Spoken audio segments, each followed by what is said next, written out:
I think this is one of the biggest medical announcements that this office has ever made, because we're talking about price reductions, as you'll see in a couple of minutes, that are incredible. For many years, Americans have paid the highest prices anywhere in the world for prescription drugs. They paid far more, 10 times, 13 times, 15 times more than other countries for the exact same product. A major reason is that the American consumers have been subsidizing research and development costs for the entire planet. They put all of that on us, and yet they were the beneficiaries too. So it's being changed as of today. The United States at just 4% of the world's population and consumers, only 13% of all prescription drugs, yet pharmaceutical companies make 75% of their profits from the United States. So think of that. We have 4% of the market, 13% of prescription drugs, and yet, Albert, I didn't know you were that violent.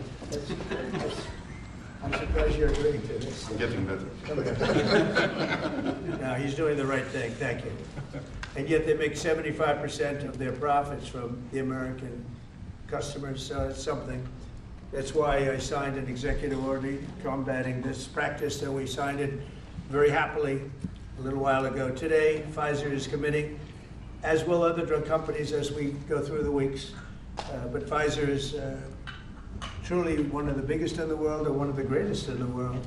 Today, Pfizer is committing to offer all of their prescription medications to Medicaid, and it will be at the most favored nation's prices. It's going to have a huge impact on bringing Medicaid costs down like nothing else. I told you that in my first term, I was so proud of the fact that for the first time in 28 years, drug prices came down.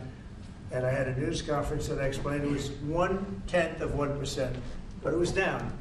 And here we're talking about, in one case, over 1,000%.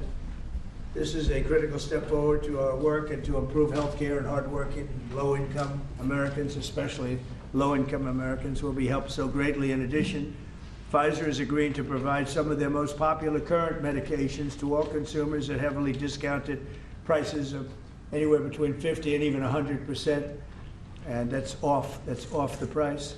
And in some cases, even more than that. These drugs will be available for direct purchase online at a website operated by the federal government. We're also announcing that moving forward, all new medications introduced by Pfizer to the American market will be sold at the reduced most favored nation costs. So we'll be paying essentially what other countries are paying, who have been much lower, much lower for many, many years.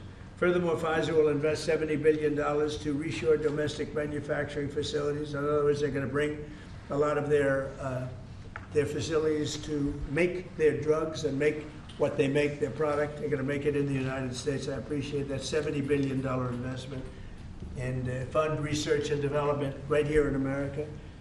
We're working with other major pharmaceutical companies to secure similar agreements. Everyone understands that the status quo where Americans pay more for drugs, prescription drugs, and they pay more than foreign countries who take advantage of us in many other ways, although not so many anymore. I think we've pretty well got that stopped, right? I think so.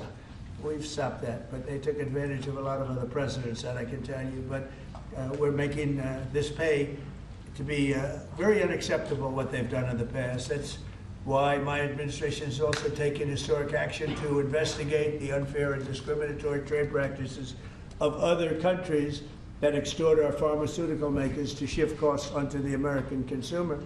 They say, no, give us a price, a very low price, and just charge the American consumer, charge it to the U.S. The United States is done subsidizing the health care of the rest of the world. It's a big thing. I can't tell you how big this is. And I was all set to go on the first term, but then you had the COVID, and we had to focus on that.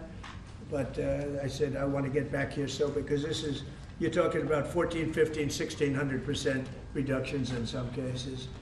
But by taking this bold step, we're ending the era of global price gouging at the expense of American families, and we're making America healthy again, which is our little theme for the people behind me. And I want to just ask Secretary Kennedy to come up, and we'll start, and we'll go through it with Oz and Klomp and Borla and McCary, and we'll go through it, and if you have any questions. But this is a really big announcement.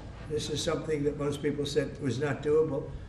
And other countries are going along because we told them that if you don't go along, You know, they didn't have to go along, but if they didn't go along, we were going to put extra tariffs on those countries, and we were going to charge them the amount of money that they should be paying for the reduction in costs. So I think we had a pretty good negotiating position.